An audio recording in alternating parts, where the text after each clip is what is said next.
Borobudur is the 9th century Mahayana Buddhist temple in Magelang Regency, not far from the town of Muntilan in Central Java, Indonesia. It is the world's largest Buddhist temple.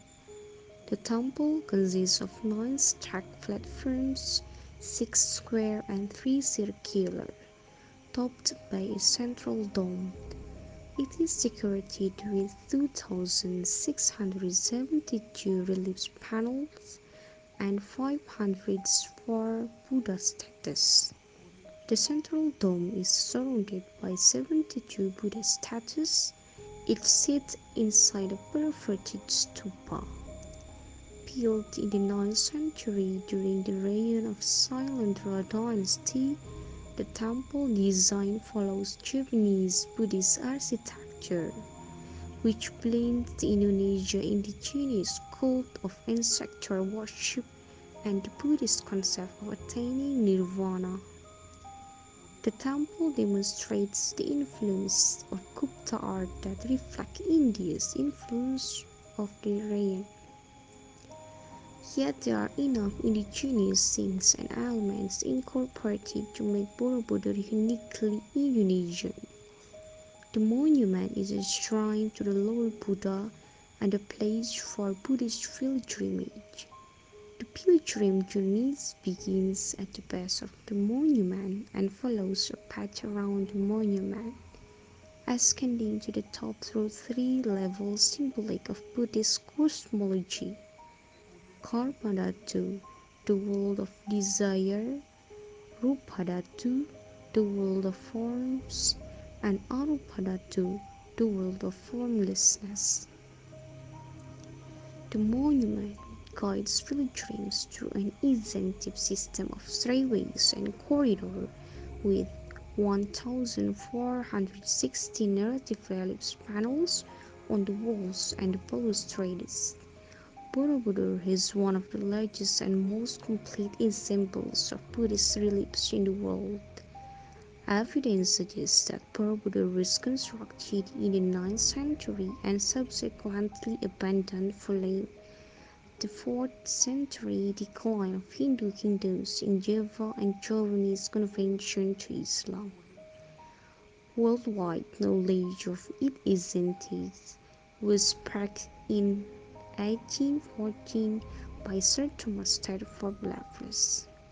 Then the British rulers of Java, who was advised of its location by native Indonesians. Borobudur has since been preserved through several restorations.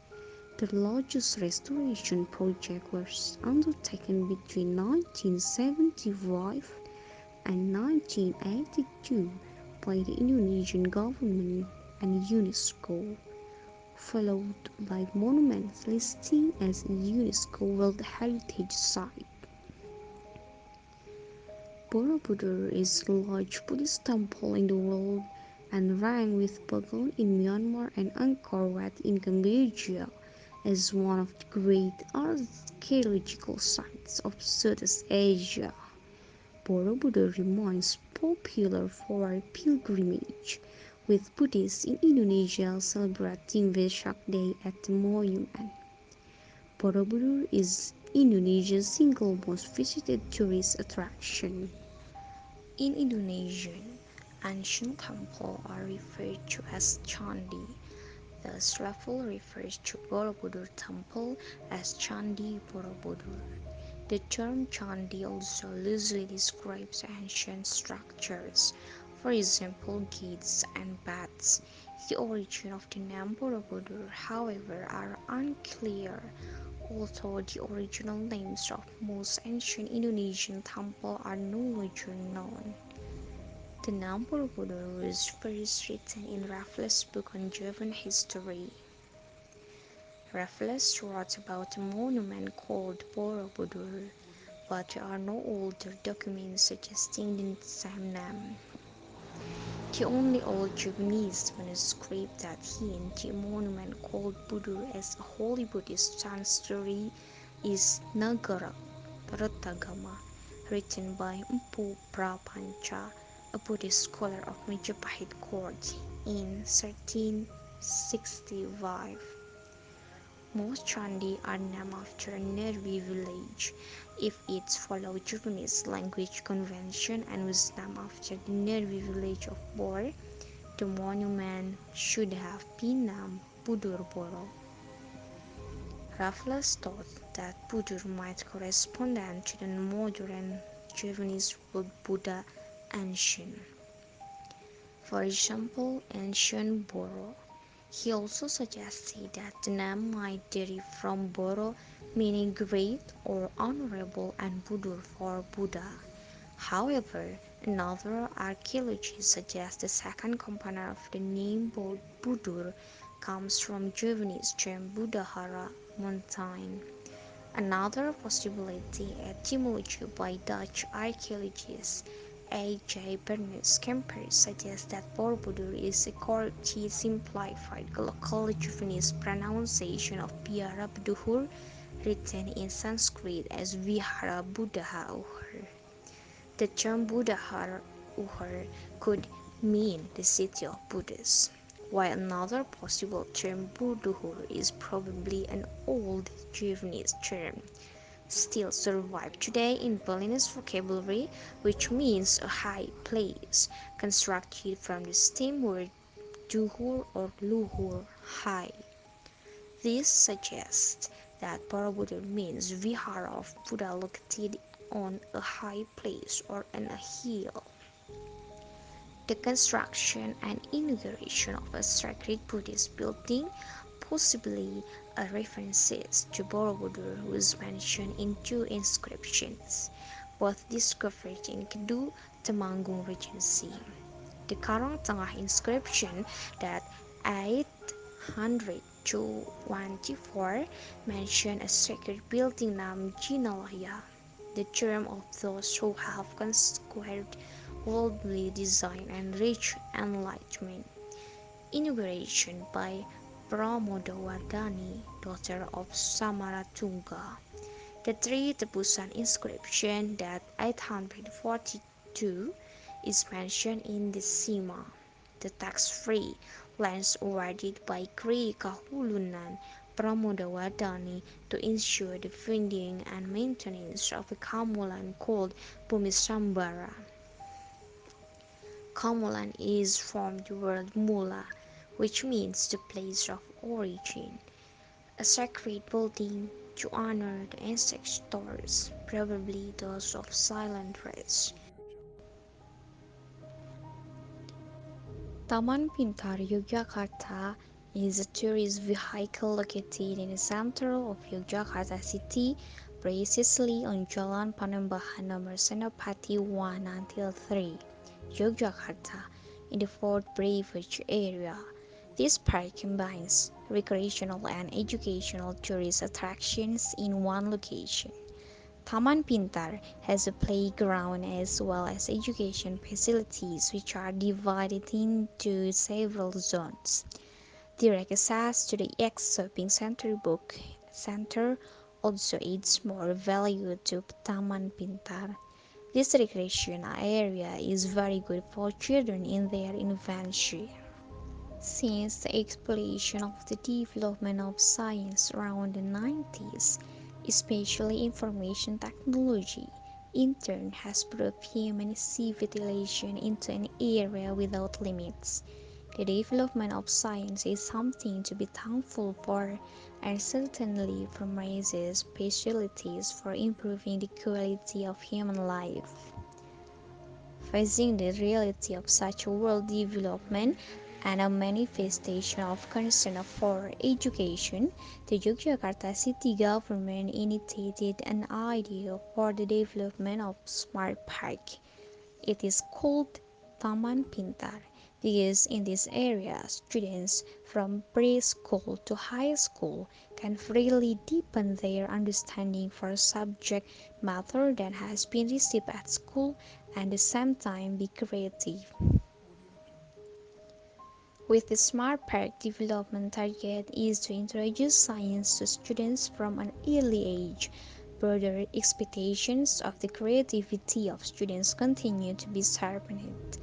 so that the Indonesian nation is not only a target of mere technological market explosions, but also seeks to be able to create its own technology.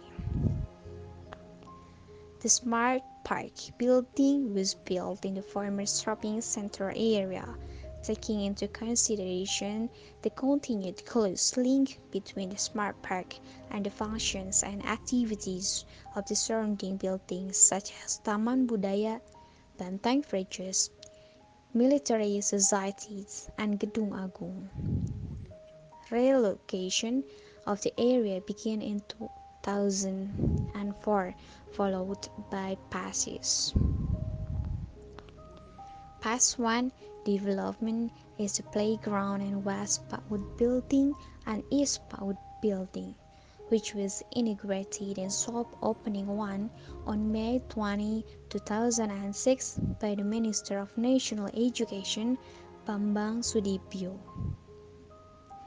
The past two construction is the oval building on the first and second floors as well as the first floor building, which was inaugurated and soft opening to on June 9, 2007 by the Minister of National Education, Bambang Sudibyo, together with the Minister of Research and Technology, Kusmayanto Kadiman, and was attended by the Governor of Daerah Istimewa Yogyakarta, Sri Sultan Hamengkubuwono X. Development Pass 3 is the second and third floor squares, the President's site, and the Memorabilia building. With the completion of this construction phase, the Smart Park grand opening was held on December 16, 2008, which was inaugurated by the President of Indonesia, Susilo Bambang Yudhoyono. In recent years, Taman Pintar has become an alternative place for tourists to visit Yogyakarta and outside the city. This park, especially in early childhood education facilities, is equipped with digital interactive technology and video mapping that will spur children's imagination and their interest in technology. At present, there are 35 zones and 3,500 educational games groups. Malioboro is the center of Yogyakarta city, which is always full with the hustle and bustle of tourists. Malioboro Street stretches from the monument of Juga Yogyakarta to the intersection of Yogyakarta Post Office. Since morning until night time, Malioboro becomes a shopping paradise for tourists that are looking for souvenirs and local handmade crafts. More than 1,000 vendors are selling their wares and merchandise along the storefronts. Tourists may visit the Bering Harjo market to buy special Yogyakarta batiks and other souvenirs from Yogyakarta. Visiting the zero point of Yogya is also considered a favorite by local citizens and foreign tourists as well. This zero point is located in the middle of Yogyakarta Palace or Keraton and Malioboro Street.